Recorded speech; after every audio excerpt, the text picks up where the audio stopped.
I want to thank you all for joining us this evening. I am so excited to have Dr. and Professor Yang talk with us this evening.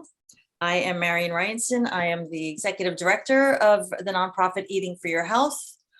We provide lively, informative, and whenever possible, interactive programs about how to eat in a healthier way.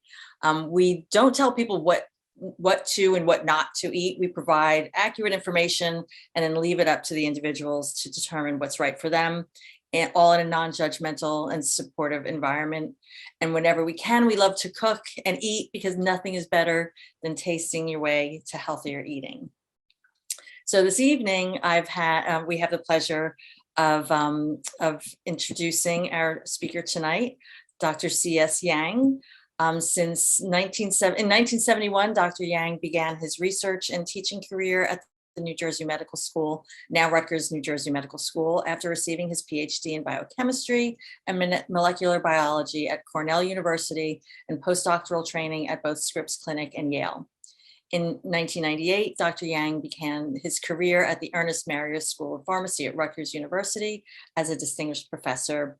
There, he established a strong research program supported by multiple grants from the National Institutes of Health.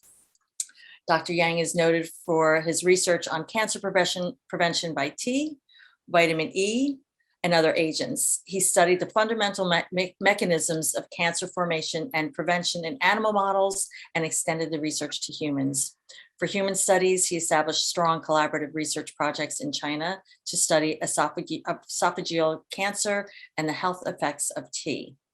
For over 20 years, Dr. Yang led the cancer chemo prevention program at the Cancer Institute of New Jersey and was there since its inception. I was also so excited to learn about an elective course that Dr. Yang established for pharmacy students titled Diet, Nutrition, and Disease Prevention, which when I heard it actually gave me goosebumps. And he's taught that for over 30 years. He sees the importance in this topic and has taught related short courses at several universities in the United States, China, and Taiwan. Dr. Yang has trained over 100 students and research scientists and authored and co-authored more than 600 publications. And last July, Dr. Yang retired and became Professor Emeritus, continuing his teaching on disease prevention at Rutgers and other universities. So anytime that I have a speaker, I like to ask them for an interesting fact that they would like to share. And Dr. Yang shared that when he was growing up in China and then in Taiwan, there was barely enough to eat. Meat and fat were rare and available only in small amounts. There were no snacks between meals. If you were hungry, you had to wait till your next meal. Most of his classmates were slim. But on Children's Day, there was a contest for the healthiest children. And pretty much most of the time, the heaviest children were the ones chosen to be the healthiest, which is the exact opposite of what happens here in the United States. So it was just an interesting perspective. So he's lived and seen both sides of this eating dilemma, I'd say. But Dr. Yang has been honored time and again for his contributions to disease prevention through his research and teaching activities. And we are so honored to have him here presenting for Eating for Your Health. I give to you, Dr. C.S. Yang.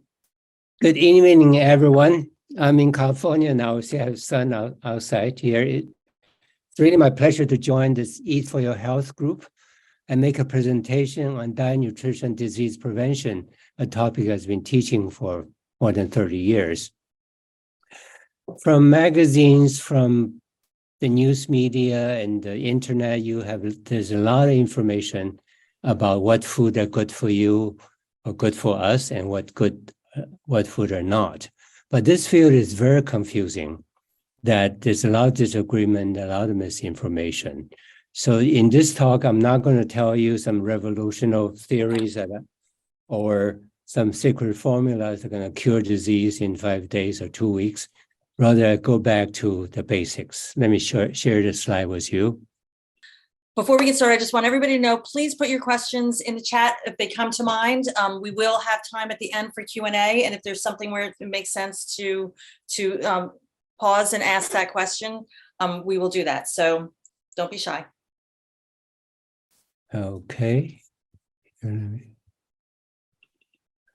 So I'm going to talk about the Dietary Guidelines of Americans issued by the government and talk about the possible benefits to us and eventually to the earth. So I'm going to start with some basic concepts in nutrition and then discuss the Dietary Guidelines of Americans on the scientific basis and the misinterpretations of the guideline. And then we'll look at the practical applications, and we'll finish up with the concept of sustainable diet, which are healthy to us and the planet. And then I hope there's plenty of time for discussion.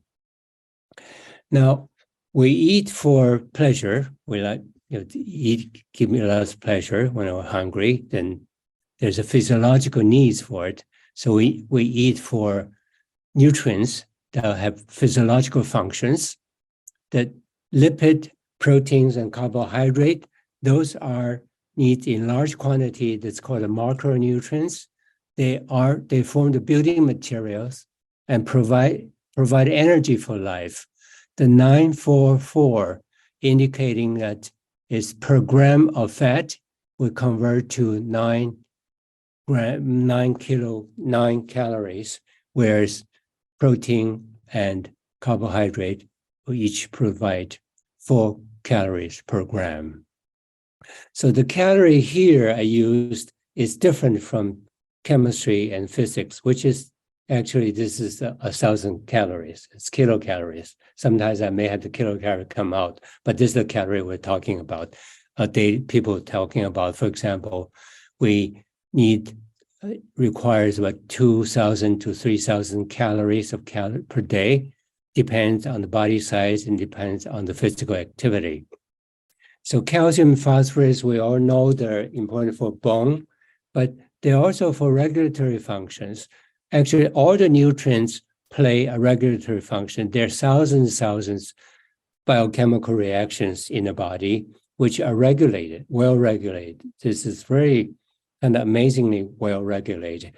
Many of the nutrients play a regulatory function in addition to so-called function that we know, like vitamin A for vision, vitamin D for the bone, whereas the water-soluble vitamins and trace elements, they are coenzymes, cofactors. Basically, they help the function of the enzymes. Enzyme is the biochemical that facilitate the metabolism. There's thousands of chemical reactions are facilitated by a protein called enzymes to make it faster and well regulated. So number 5, we see vitamin E, vitamin C, carotenoids, and selenium. Those are considered to be antioxidant, and fiber, which traditionally considered to be a waste, and now we realize fiber has very beneficial health effect to it. Now, I would like to use this table to illustrate the point of RDA, which is recommended dietary allowance. In here, for example, if we look at vitamin A, that is 700 micrograms for women and 900 micrograms for men. So those are rough numbers. This based on body size. Of course, you know, even among men, there are different body size. So this is a rough number, but it's the amount that we need. The microgram is 1 millionth of a gram. It's a very small amount. We don't need much. And in terms of vitamin A, if we take too much, then it's accumulated in the liver, can cause liver toxicity. So those are known as fat-soluble vitamins. They are in fatty tissues, like in the liver, in dairy products, in egg yolk. But we can also get it from vegetables and fruit, from beta-carotene and other carotenoids, which are considered to be pro-vitamin A, which converts to vitamin A. Now, vitamin D is important for bone, and the 15 micrograms is for adults and 20 micrograms for elderly, because the elderly do not absorb and metabolize vitamin D as well as the younger people. In here, vitamin D can be absorbed from sunlight. For example, in Southern California, we're much better situation than in in New England, so more diet exposure here. And also they're from fatty fish, eggs, and dairy. Now, during the beginning of the COVID-19, you may have heard a story about vitamin D prevent COVID, because there's a correlation study indicating people with lower vitamin D nutrition would tend to have higher risk of getting COVID. But later in clinical trials, in individuals with sufficient amount of COVID, in nutrition sufficient amount, then the supplementation of vitamin D does not help. So this is a general principle of nutrition that below the nutrition requirement, there's deficiency, and there's an optimum number here represented by the RDA. Beyond that, may not be helpful. And vitamin in here, vitamin D, we talk about the source from, and vitamin E is antioxidant. They are from vegetable oils, that seeds and nuts. And in here, the quantity is higher. It's the milligram, which is 1/1000th of a kilogram, of a gram, sorry. That, and the calcium is important for bone and teeth. The requirement is this amount in milligram quantities. That's much more than this vitamin A and so on. So deficiency in vitamin D and calcium will cause osteoporosis, and that is important disease in elderlies. Now, I want to share with you some basic concepts. We also heard the term healthy food or superfood. That those are those terms, I don't think they're scientifically sound, because too much healthy food or superfood can be unhealthy. I can give you examples later. So rather, I prefer to use the term healthy diet. Diet is a combination of food, which is in a balanced diet will contain all essential nutrients at the proper amount. And a healthy diet is composed of a variety of food, and we'll come back to that point later. Another expression I want to explain to you is nutrient-dense food. Instead of superfood or healthy food, I prefer use nutrient-dense food. Let me give you one example. If you compare broccoli and baked potato, they'll give you 100 calories, the same the amount of two different potato and calories, and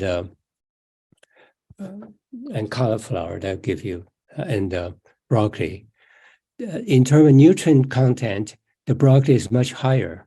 So broccoli is considered a nutrient-dense food versus, and where potato is not. It has a lot of calories, a lot of carbohydrate, but do not have much nutrients in here.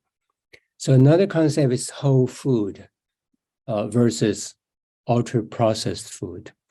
We can use potato as an example. Baked potato, you can see the whole potato there. That's a whole food. If you look at potato chips or the fries, they're not. And ultra-processed food in this case, fried with a lot of salt on it, they are not healthy. By the same token, the excessively cooked food is unhealthy either. The fancy in here, I'm living a retirement community, the chefs sometimes want to be fancy to make some really sophisticated food, overcooked. I don't think that's healthy, even though sounds good. Then, because when you overcook, lose some of the nutrients and introduce some of the chemicals which may not be desirable. Now, in here, I want to introduce the concept that the healthy food, if unhealthy serving size become unhealthy food. Let me give you some personal experience. About 59 or 58 years ago, when I was a graduate student at Cornell, when McDonald's hamburger first came to town, to Ithaca, New York, I find that hamburger is amazing food. It's really great. It's high quality protein, it tastes good. It's not that expensive. It's very convenient for a graduate student. You cannot dream of any better food than that. But through the days of Big Mac and beyond, then you know what happened. That when people, it's very convenient to eat, and in some food desert, there's places that only just the food is available for people. And same thing for French fries. That I usually have three sticks of French fry. You should get from my friend. I don't order French fries. Then because they taste so good, you cannot stop. And through the days, it's become bigger and bigger. Soft drinks and salad shakes all become bigger and bigger. Why this is the case? This is because through evolution, our ancestors was the taste for salt, sugar, and fat have a better survival value during evolution, because food are not that plentiful, and they can have, like babies, they like sweet food. Those is sort of a evolution of human trait, and the food industry and restaurant owners knows about it, so they make the things salt, fat, and sweet, and try to sell you as much as possible. So they like that, so you pay for it, and we pay for that. We pay for our health also, as we're going to see later. So by 1980, that the public health people realized that we are eating too much fat, saturated fat, and cholesterol, and so on. And so the recommendation there is basically to reduce the fat intake and avoid too much sugar and so on. This is, we still talk about the same type of thing. And this is the very famous, this is the Dietary Guidelines 2005, the pyramid. This is very impressive that we need to drink a lot of water. We need a lot of carbohydrate versus meat in here, eat fruit and vegetables. You've heard of 5 a day, means combination of 5 a day. Some people in California are talking about 7 a day. And we don't have to need meat and poultry that much, is top, and also fat, oil, and sweet use sparingly on a small amount. So for this past many years, until their emphasis is on reducing the fat intake, which is nothing wrong. But the body weight and the rate of obesity keep increasing. So people start to talk about this, that so the limit high food intake in the 80s, we teach students like that. Every American citizens know about limit fat intake, so they go for low-fat food. So if you take the food away, what else is in it? You have to fill them in with carbohydrate, mostly a refined carbohydrate. And so when people look at it, people say, carbohydrate is the enemy. They are blamed for obesity during the past 40 years. And now the low carbohydrate diet is a fad. So 5 years ago, people started saying, hey, we can eat fat again. We can eat our bacon again. So this sort of a misinterpretation or about the dietary guidelines, that let's just look at lipid with the carbohydrate. Is fat bad? Well, the answer is yes. We're eating too much fat, especially saturated fat, which increase the low density lipoprotein, cholesterol, and cardiovascular diseases. Is carbohydrate diet bad? Yes, we're eating too much carbohydrate in food with high glycemic index. So we need to select food containing unsaturated fat and carbohydrate with low glycemic index. Let me explain to you the low glycemic index. Let's use an example. For example, if we eat two donuts for breakfast, so this is the level, the blood level shoot up and the insulin level shoot up.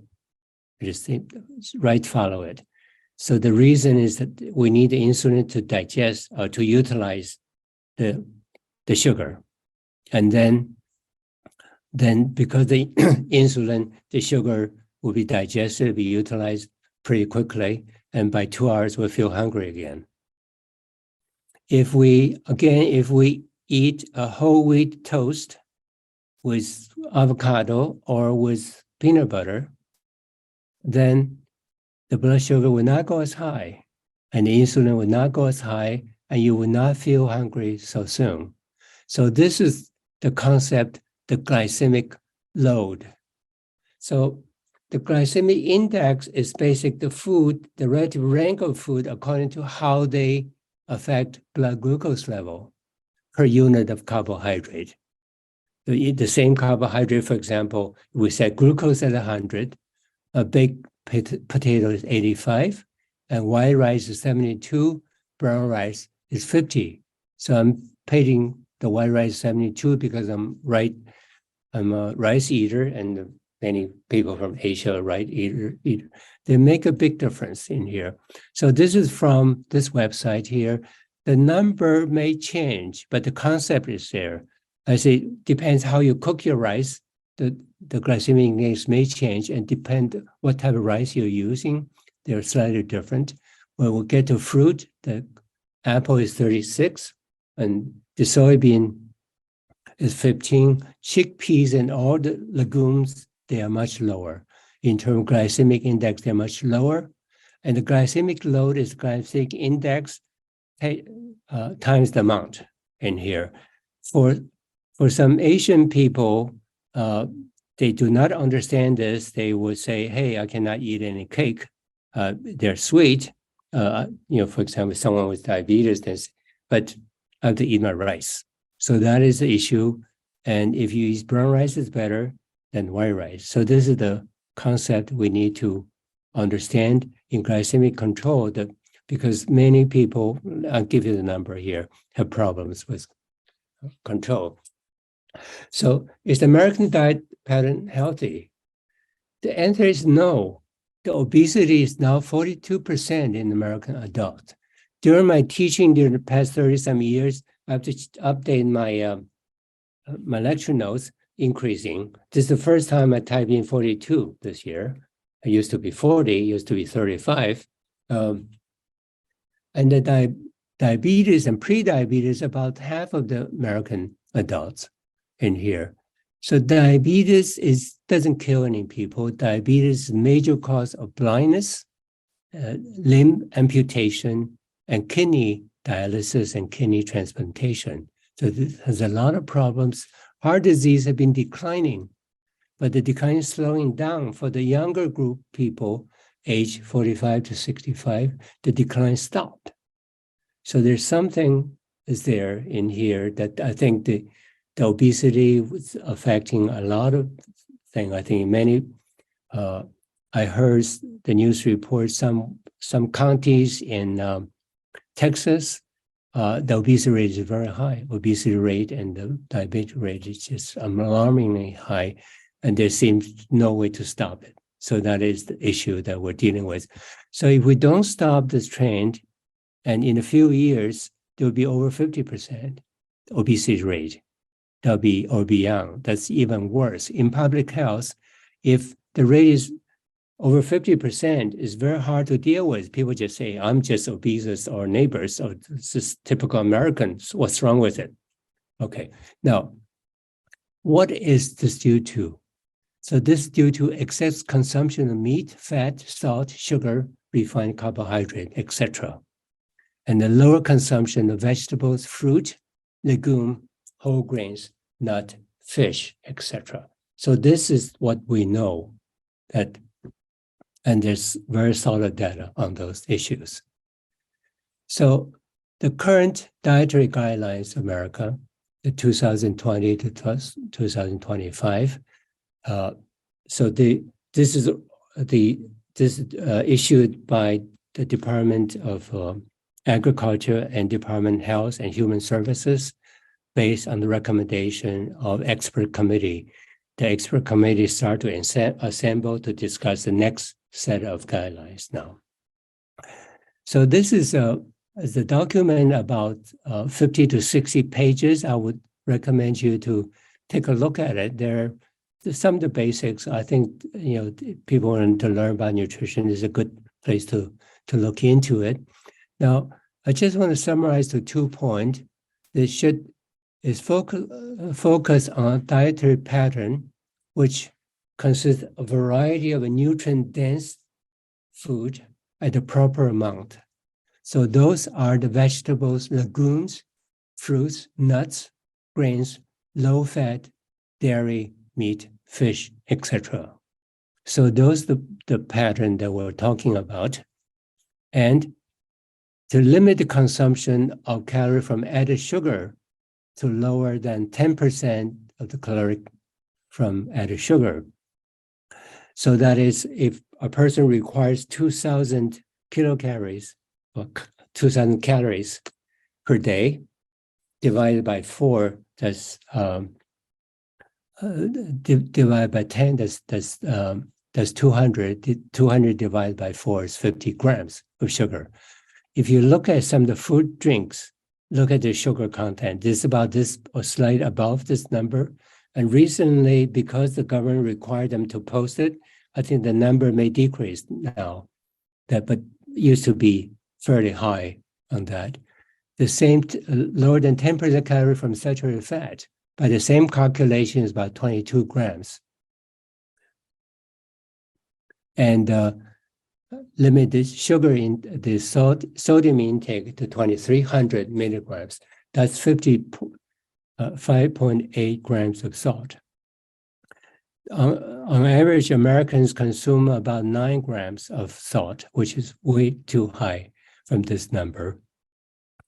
We have a question in the chat asking about the percentages under consume. Does that vary according to weight and age?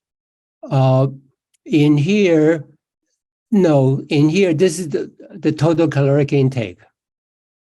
That may change, but the percent is the same. Doesn't change in here.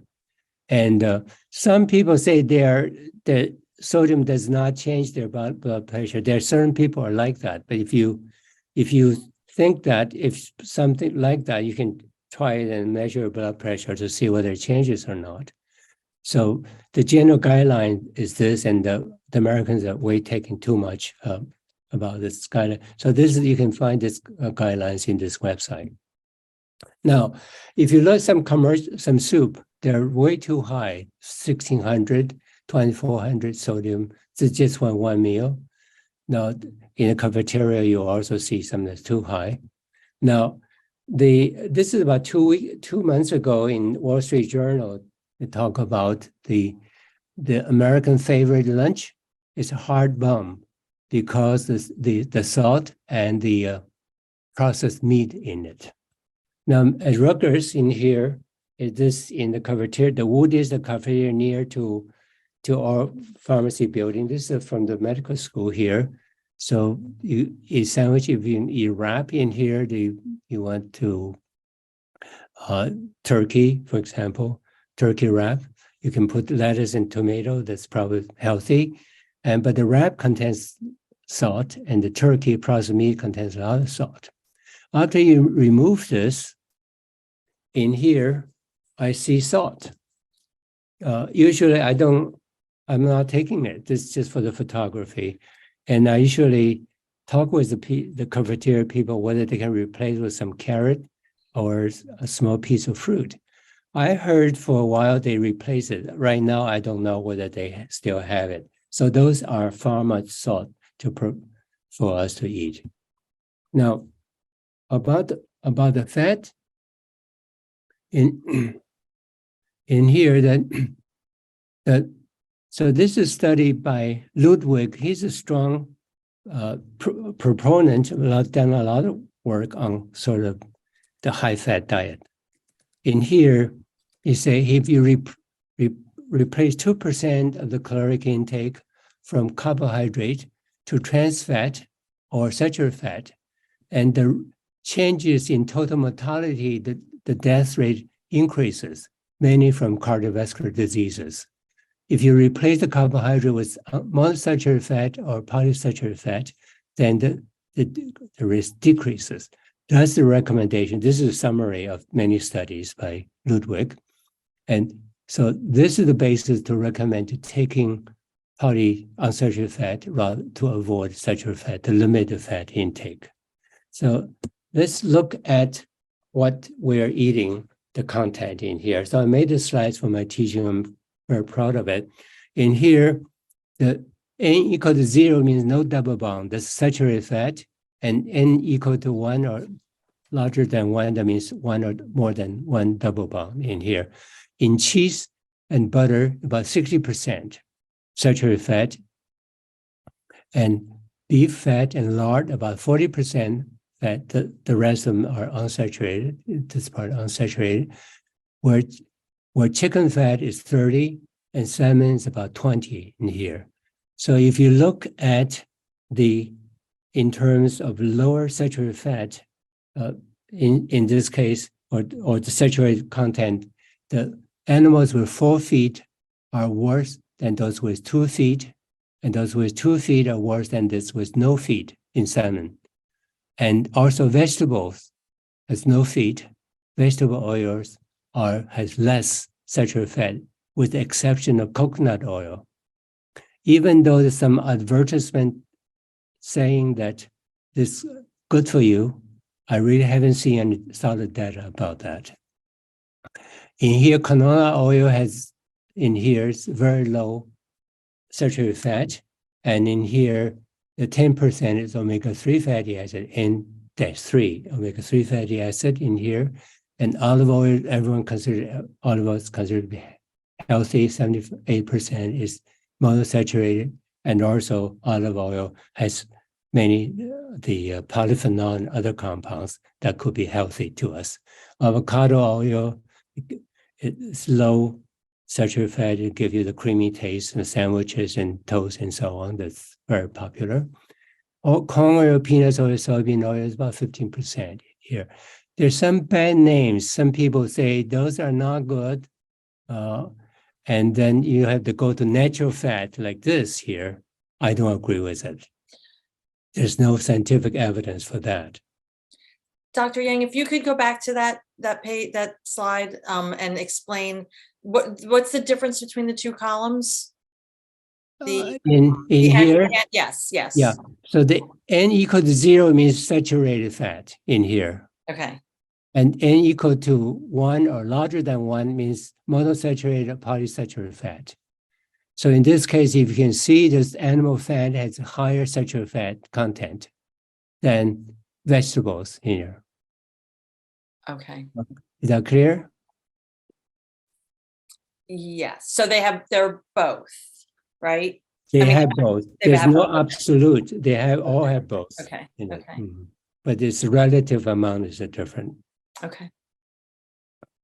So there's another dietary guidelines from the American Institute for Cancer Research, which I like very much. This is for the prevention of cancer and other chronic disease for cancer, but I think it's also prevent other chronic diseases.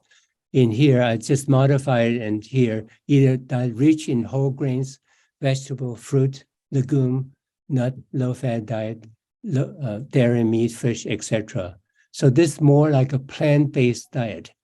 I use the term plant-based diet, it means there are many from the plant. If I use the term plant-based food, that means from the plant. But in here is mostly from the plant. So this is I like it because the term came up here, and the whole grain comes up from here. That in a limited consumption of red and processed meat, and the data is here, very clear, and the fast food, processed food that are high in fat, starch, or sugar, of limited sugar drinks, alcohol, etc., be physically active, be at a healthy weight, and do not use tobacco. Now, why whole grains? Let me use rice as an example here. The rice on the outer shell is a hull. Those are very hard material. You cannot eat it. When you meal it, you remove it. And then we see the outside is a brain here. When we meal again, the brain the bran will come out and the wheat germ will come out. And those material contains vitamins, minerals, unsaturated fats, and fiber. So it's clear, it's known that the whole grains decrease glycemic load and glycemic and the cholesterol level because they decrease the absorption of sugar and cholesterol. And whole grains are a good source of fiber.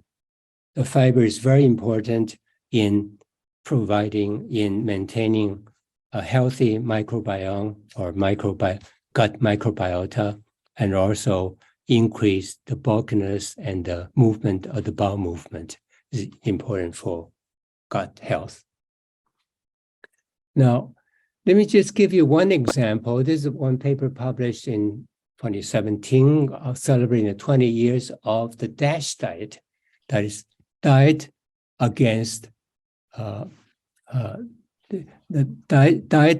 dietary approaches to stop hypertension. Basically, the menu contains fruit, vegetables, beans, nuts, whole grains, and low-fat diet and meat. So numerous trials have shown that this will consistently lower blood pressure, and if also lower the sodium intake, would compound the benefit. But the adherence is very low, and let me take a 1 minute break. I'll be right back.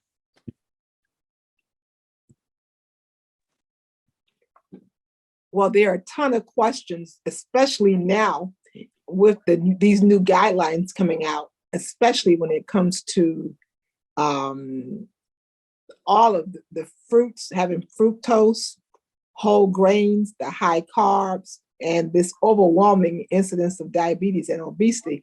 And what would be nice if somebody also brings up the issues of fasting. In other words, we just shouldn't be eating all the time. That maybe, if there's a lot of new data coming out about lowering insulin levels, with at least not eating for 12 hours. Like we shouldn't be eating our nighttime snack and getting up and, right.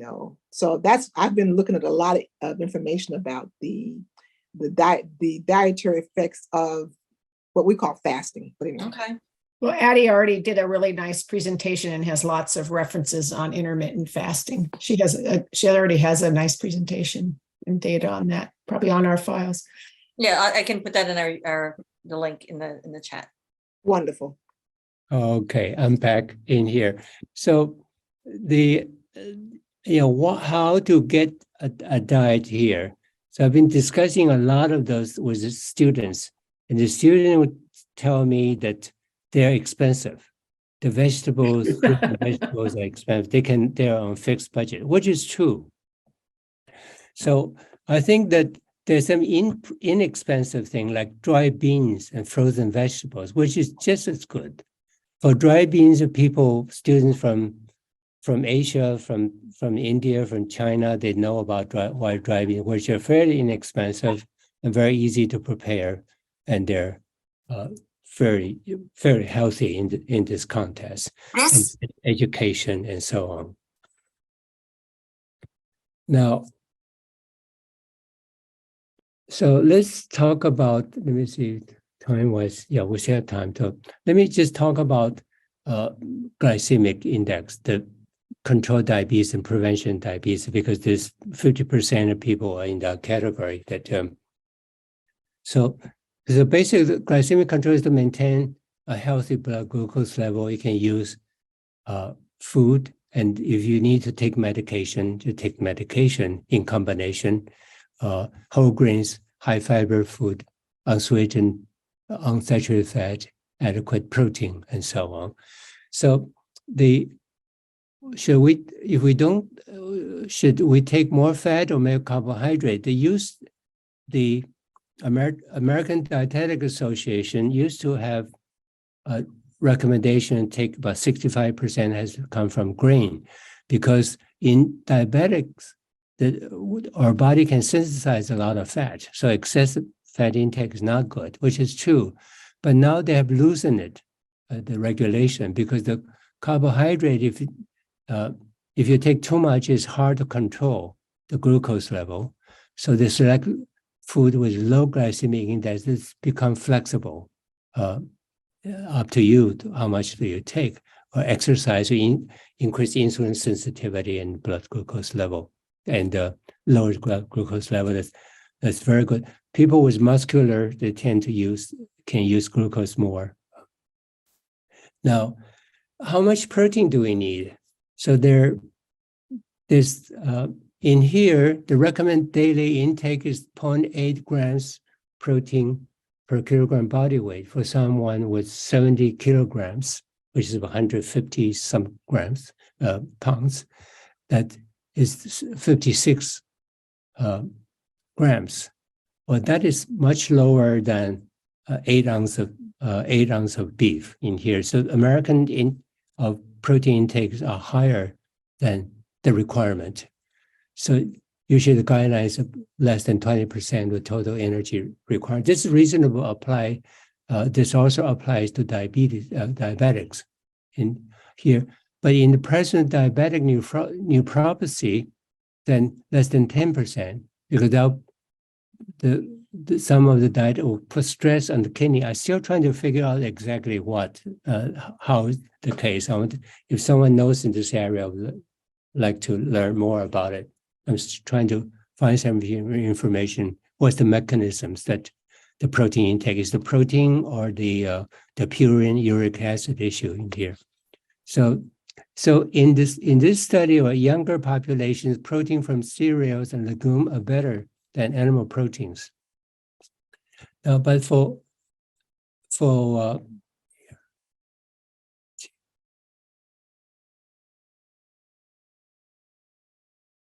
seniors, the situation is somewhat different.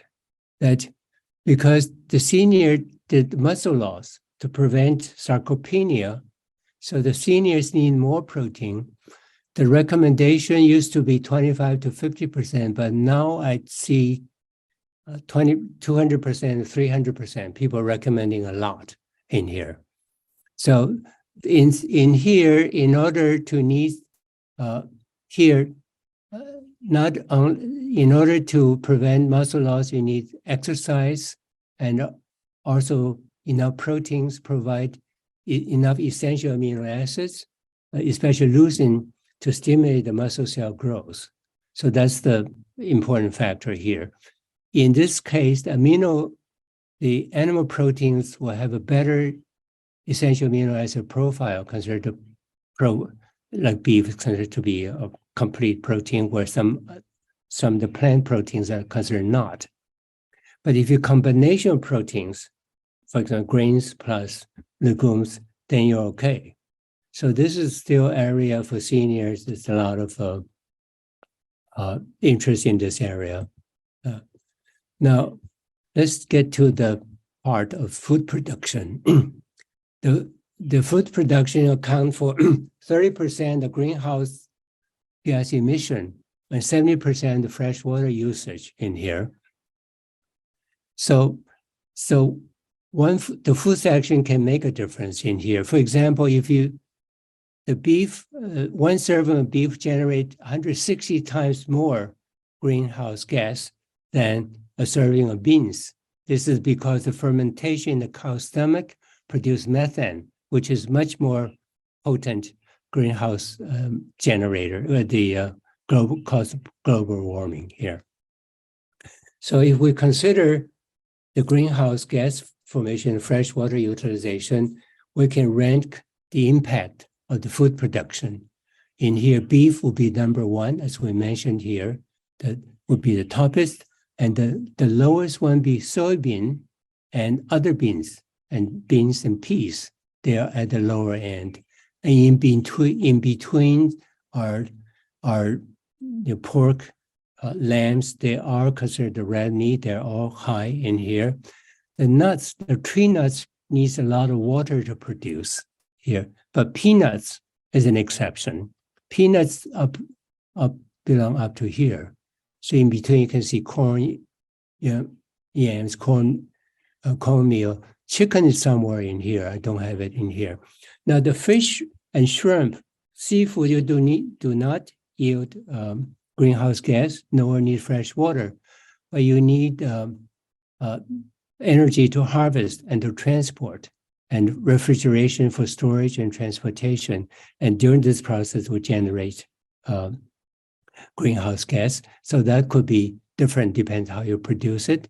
If you farm it, then depending on how you farm it, the nutrients needed, the nutrient pollution, environmental pollution caused by, for example, shrimp farming can be alarming. And also fishing can also cause the habitat disturbance. You consider all those factors.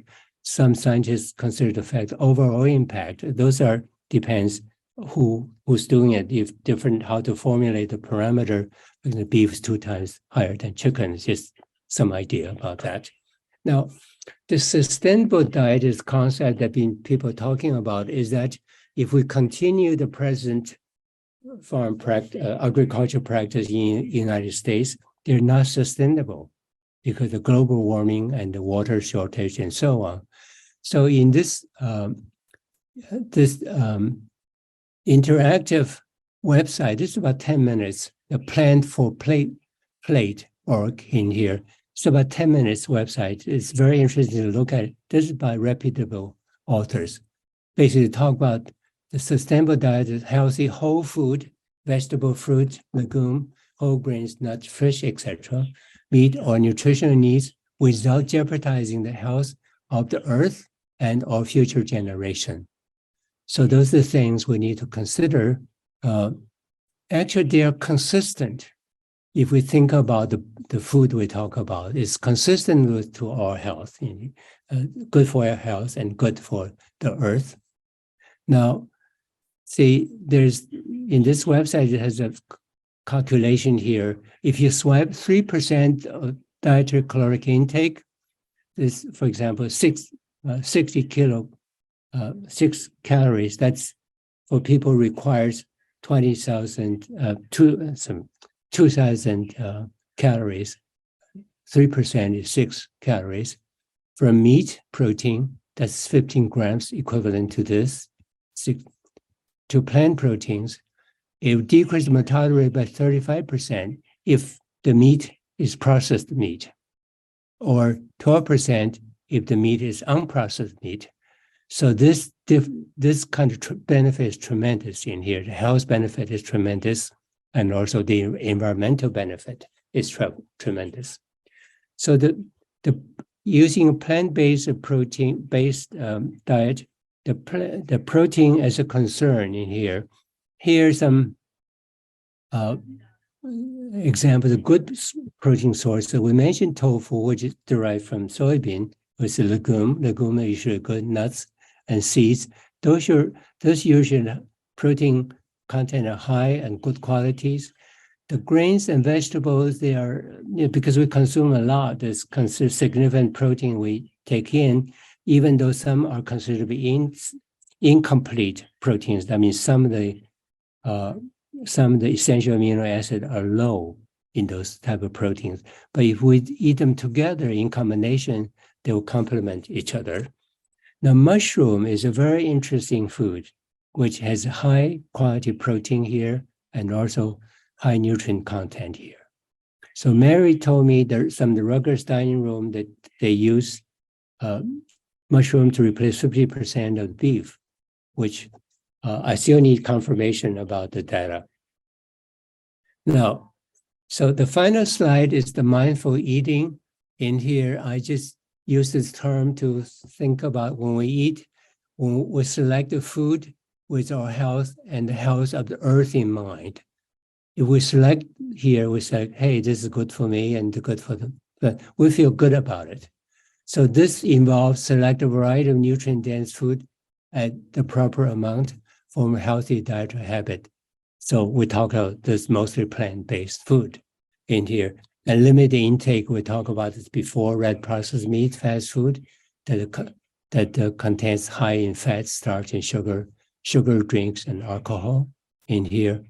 Then another concept of mindful eating is eat slowly and enjoy the food. Only when you eat slowly, you can enjoy the food. You will not tend to overeat. and you feel good about it. So this is eating become a healthy and happy experience.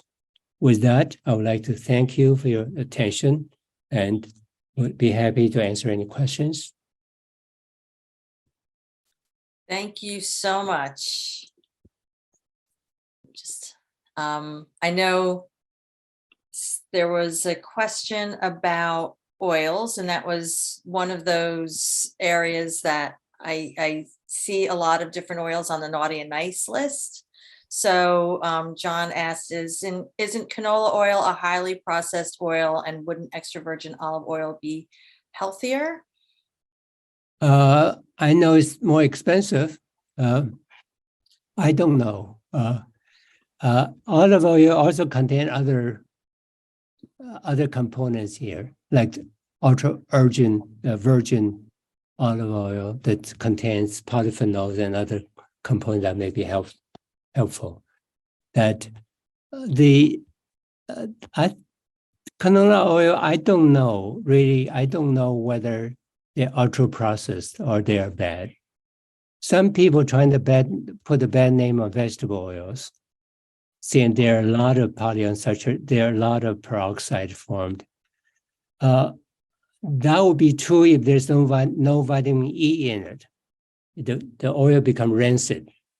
But the vegetable oil that I buy from supermarket, I don't see any problem with it. And that's a question that we get a lot of times when we're working in economically disadvantaged communities, where going out and buying a nice bottle, or just a bottle of olive oil is not even really an option.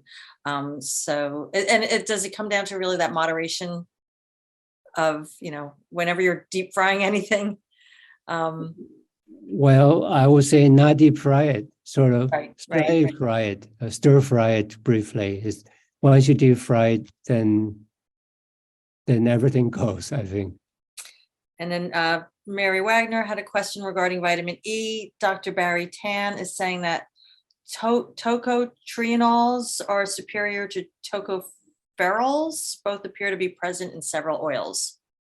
Barry is a good friend of mine. That yes, we do. We have some publication on that. That prevent certain cancers. Tocotrienols are better. But the tocotrienols are in some seeds, in some seed oils, but most of the vitamin E that we're taking from vegetable oils are alpha tocopherols, and the physiological function is tocopherol in there. So that I think the most antioxidant function are performed by alpha tocopherol. In that case, the tocotrienols may not have that much advantage. But for special cancer prevention or as a supplement, Barry has his point to sell his supplement.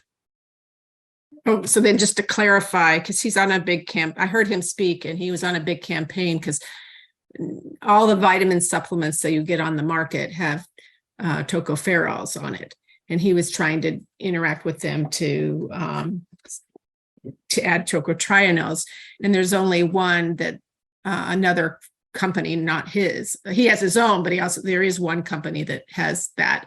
And so I was just thinking about food. You don't think there's a preference to try to select foods that are higher in that? Because when I was Googling it, it seemed to be more prevalent in palm oil, and you don't really want to eat palm oil. So that's right. So you don't think we should be searching for different forms of E in our food? Probably not. Eat nuts. Nuts have more. The tocotrienols probably. Because he gave a whole big thing about the anti-inflammatory effects. Yeah. We have a couple of other questions. We're kind of we've got 3 minutes left. So I'm going to give you 2 questions at once. Could you comment on the toxic contaminants in food, for example, fish with PFOAs, PCBs, mercury, and the pesticide residues on non-organic vegetables? And then the big question, is tea better than coffee?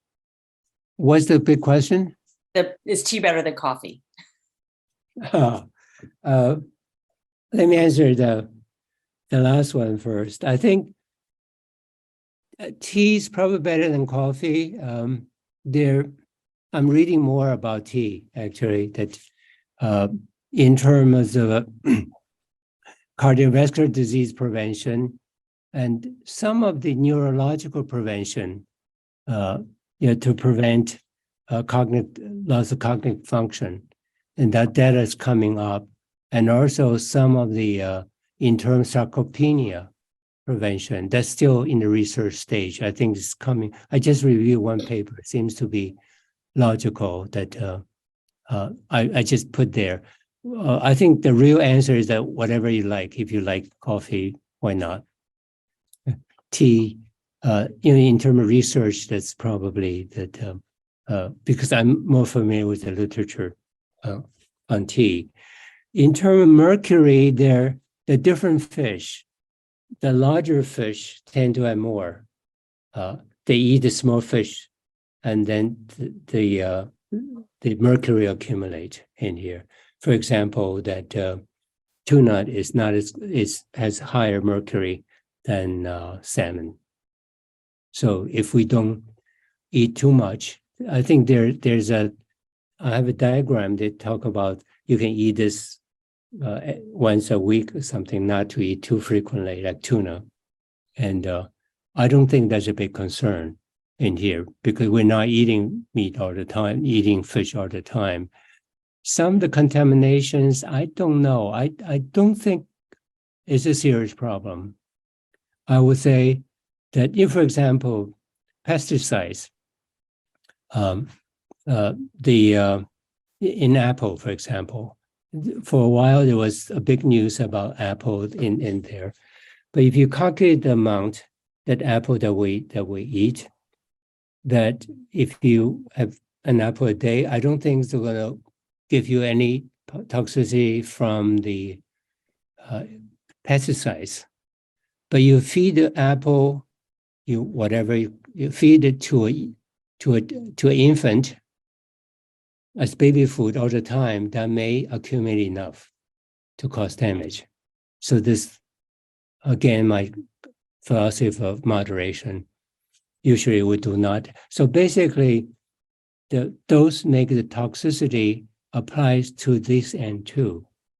That, for example, in apple seed, there's some toxic chemicals in it, but we don't need to worry about it. They're not that much. We don't eat the seeds, usually don't eat the seeds that much anyways. Okay. It's 8:01. I'm not seeing any other questions. I know I have a bunch, but if I just want to be respectful of everybody's time and your time, Dr. Yang. So unless there are any other questions, people want to hang out, we will be wrapping this up. This has been recorded, so we will be sending out the link to everybody to share, either watch again or share with anybody else who's interested. This was really informative, and thank you for sharing this information. I would love to have you back to talk a little bit more about some other areas that I know that you've been researching, but we'll save that for another time. Thank you all for joining us today. Thank you for our board members for being here, and Karen Rose Tank, our former board member, was here too.